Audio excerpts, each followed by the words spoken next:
Assalamualaikum warahmatullahi wabarakatuh. Perkenalkan, nama saya Rifki Rivaldi. Perkenalkan, nama saya Sami Devondra Pratama. Perkenalkan, nama saya Erik Faisal Ahmad. Kami bertiga akan menjelaskan tentang website Yang telah kita sekolah buat. yang telah kita buat dari Mapel PBO. Nah, Oke, langsung saja ke penjelasan yang pertama. Penjelasan kode website kelas.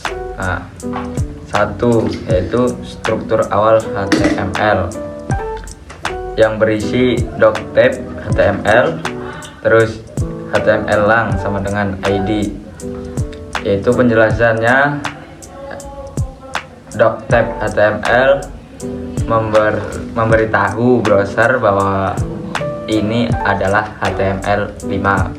Nah, terus HTML lang sama dengan ID, yaitu bahasa yang digunakan adalah bahasa Indonesia. Yang kedua, bagian head atau informasi website. Nah, yang berisikan head meta charset sama dengan UTF-8, meta name sama dengan viewport, content sama dengan width sama dengan device width, initial scale sama dengan 1,0. Title website kelas garis miring title.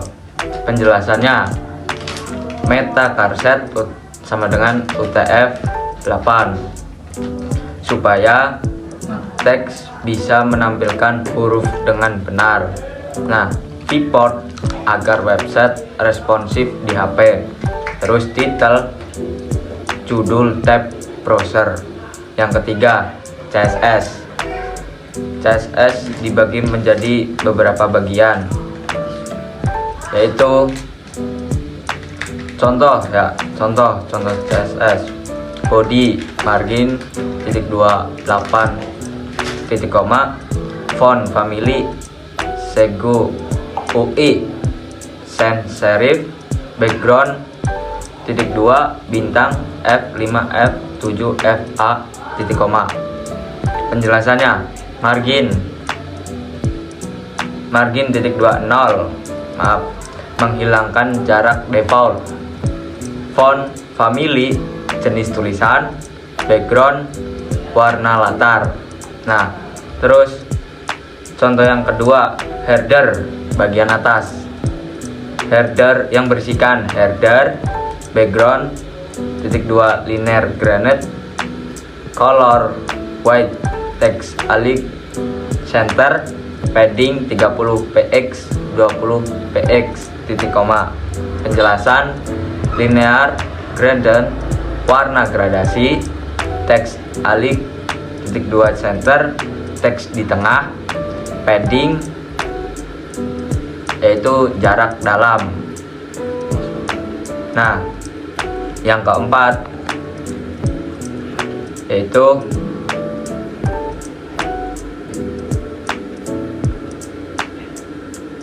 yang keempat yaitu body.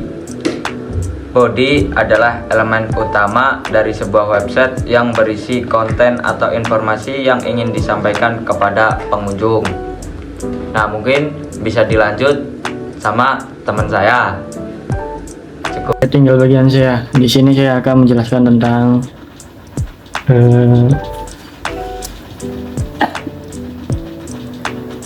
beberapa bagian penting dari struktur HTML yang digunakan pada halaman ini. Pertama, kita punya bagian header. Di dalamnya terdapat tag img yang berfungsi untuk menampilkan logo dan file logo PNG. Kemudian ada tag H1 yang digunakan sebagai judul utama, yaitu kelas 12 RPL. Jadi bagian ini berfungsi sebagai identitas utama halaman. Yang kedua, navigasi menu.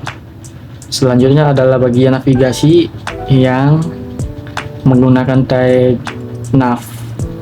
Di dalamnya terdapat tag A yang merupakan link atribut href sama dengan kutip, hashtag wali, hashtag berarti ketika link diklik halaman akan langsung menuju ke bagian dengan ID wali. Jadi ini memudahkan pengguna untuk berpindah ke bagian tertentu. Yang ketiga, kontainer utama. Kemudian ada div plus sama dengan kutip kontainer kutip.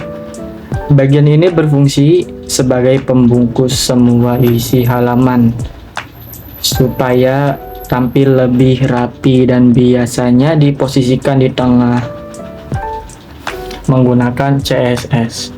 Yang keempat, terakhir ada bagian wali kelas yang menggunakan div dengan class card dan ID wali. ID ini penting karena menjadi tujuan dari link navigasi tadi. Di dalamnya ada H2 sebagai judul bagian, yaitu wali kelas, dan P untuk menampilkan informasi berupa paragraf, yaitu nama wali kelas Pak Lutfi. Jadi keseluruhan struktur ini membantu membuat halaman web menjadi terorganisir, mudah dipahami, dan nyaman digunakan. Sekian, terima kasih. Oke, saya akan melanjutkan penjelasan dari teman saya. Yang pertama itu ada daftar guru, yang kedua itu ada daftar siswa, yang ketiga itu ada footer atau isi bagian bawah, yang terakhir ada penutup HTML. Oke, saya akan penjelasan yang pertama adalah daftar guru. Daftar guru memiliki dua komponen, yang pertama itu ul, yang kedua itu li.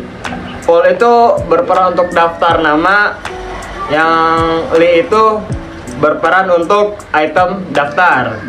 Terus untuk daftar siswa itu sama aja dengan daftar guru, mempunyai dua komponen.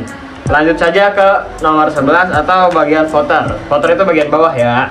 Nah, footer itu memiliki satu komponen, yaitu footer doang. Jadi digunakan untuk informasi penutup atau copyright. Lanjut ke penutup HTML.